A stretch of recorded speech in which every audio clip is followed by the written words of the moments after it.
morning. Nice to see so many friendly faces, and many of them familiar today.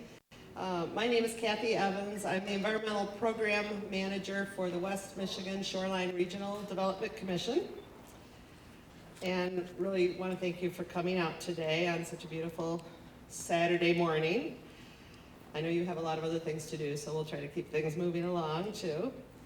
I hope you had a chance to get some muffins and coffee, and you're welcome to bring that in the theater here, I've been told, so that's good. And if you need to walk out, take a break, use the restrooms at any time during the presentation, that's fine. We're not going to take a formal break until we have lunch, but the restrooms are just at the second floor. There's a hall and there's elevators. You just go down one floor to floor 2, and the bathrooms are right there.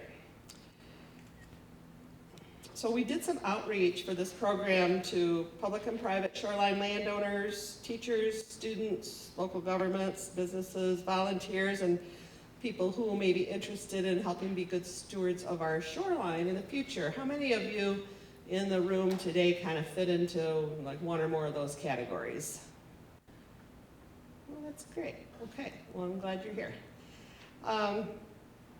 So our presenters today are Brian Micah with GEI Consultants, and Brian is a restoration ecologist. We also have with us Julia Kirkwood, who's with Michigan Environment, Great Lakes, and Energy, and she manages the Michigan Natural Shorelines Partnership Program. Melanie Mannion is with us today. She's the Stewardship Coordinator for Ottawa County Parks. Janet Vale is here, and she coordinates education programs with the W.G. Jackson Research Vessel with Grand Valley State University's Annis Water Resources Institute. And we have Erica Johnson, who's with the Muskegon Area Intermediate School District Math Science Center, and she manages the West Michigan Great Lakes Stewardship Initiative. And you'll hear presentations from each of them, and maybe we'll get a better understanding of how we can work together collaboratively to be better stewards of our natural shorelines and habitat along our lakes. And then during the panel, we'll do the Q&A for all the presenters, so you may want to keep track of questions along the way. And we'll also be joined by Mark Evans and Mary Cooper, who are volunteer shoreline stewards with the Muskegon Lake Watershed Partnership. And they'll just share some of their experiences as being volunteer stewards, and talk a little bit about how they work with other volunteers to maintain shoreline habitat on Muskegon Lake. So before our presenters begin, I'd just like to give you some background on the Muskegon Lake Watershed Partnership and how this program actually came to us.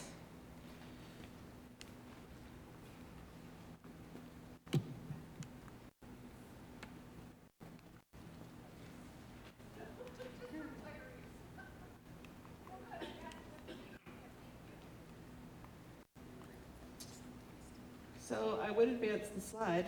So is someone doing that for me? Okay.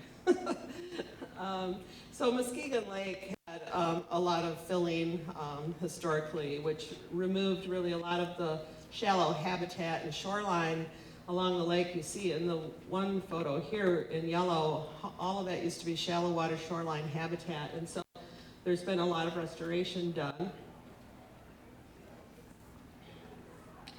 And all of the locations on this map in red have had shoreline habitat restored, and some of the other dots, the blues and yellows too. So a lot of different areas have been restored, and it's been a lot of investment with mostly state and federal grants through the Great Lakes Restoration Initiative, through NOAA, the National Oceanic Atmospheric Administration, and their Great Lakes Commission Regional Partnership for Fish and Wildlife Habitat Restoration in the Great Lakes. So our office, West Michigan Shoreline Regional Development Commission, has managed a lot of the projects that you see on this map.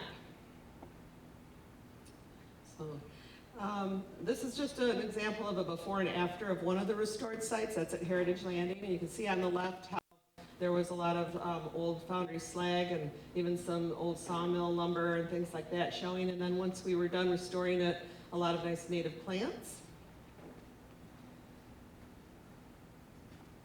And now we are able to enjoy that for people and for wildlife, and we're also able to have people help care for it through this Shoreline Steward program that the Muskegon Lake Watershed Partnership has.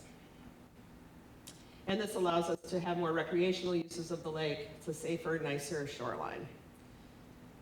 So most of the shoreline habitats on Muskegon Lake are also on public property. So this map just kind of shows you that there's a lot of public property. The purple, green, yellow areas are all owned by a different local government or state government.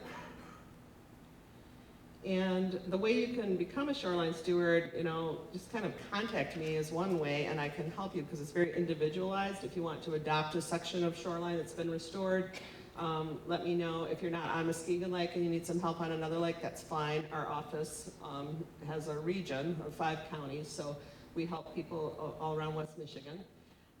You can join one of the Facebook groups, the Shoreline Stewards, for example, that Muskegon Lake Watershed Partnership manages. Will give you a lot of information about different events that are coming up. And then they're also connected to some other Shoreline Steward Facebook groups. There's an annual spring cleanup. There are sometimes spotted knapweed poles. That's an invasive plant.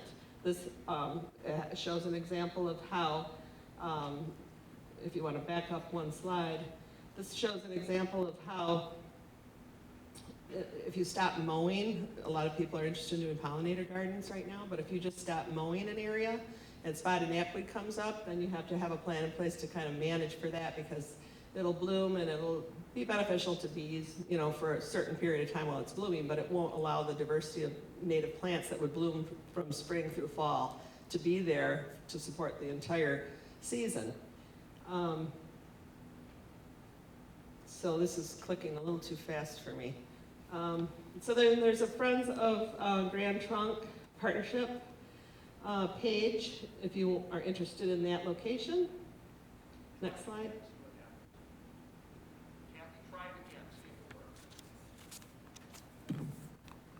Yep, it's working now. Great. I want to go back to just one slide that I wanted to say a little bit more about. So to become a shoreline steward, you can contact me, but then you can also get on that Facebook page that the Muskegon Lake Watershed Partnership Shoreline Stewards maintains. You can form your own Friends of group and link it to that Shoreline Stewards page. And then you'll get more help with outreach. If you want to be a lead steward, we can help you get more volunteers to an event that you may want to host yourself. And we'll help you get training to know how to manage shorelines and what kinds of native plants are desirable for different locations and which ones are invasive and things like that. We'll do that one-on-one over the coming year with you if you're interested. And if you're interested in becoming a team leader. Another activity is monitoring, and that's kind of tailored to each site. Grand Valley State University has done a lot of monitoring for the restoration sites, but we can also tailor some monitoring to students and educators and others who want to help monitor these restored areas into the future to see if, what's changing and measure the success of the restoration. And then there's a lot that we do with students, and you'll hear more about that from Erica Johnson and the Great Lakes Stewardship Initiative. And on May 29th, I want to invite you all to a day where we will do some training at Grand Trunk. It's a Friday morning, and Mark will talk a little bit more about what goes on at Grand Trunk during the panel. But that's a day where we will actually show you how to do some of this kind of plant management coming up. And there's the Facebook page for the Grand Trunk. Friends of Grand Trunk. There's one for Friends of Lakeshore Trail. Mary Cooper will talk a little bit about what she does there during the panel. And we also have 2 stewards who, one leads Friends of Heritage Landing and another one Friends of Ryerson Creek. And they could use more volunteers and more help. And then Brian Micah will talk about the habitat management plan that we're developing that's part of the new website that the Muskegon Lake Watershed Partnership maintains, and that's underway. So Brian will give you a sneak preview of that later in today's program. And you can always join the Muskegon Lake Watershed Partnership and come to public meetings and learn more about all the different kinds of things that that group does. So thank you for listening to me, giving a little bit of that information. So next on our agenda is Brian Micah. He's with GEI Consultants. And we'll switch over to his presentation. Thank you.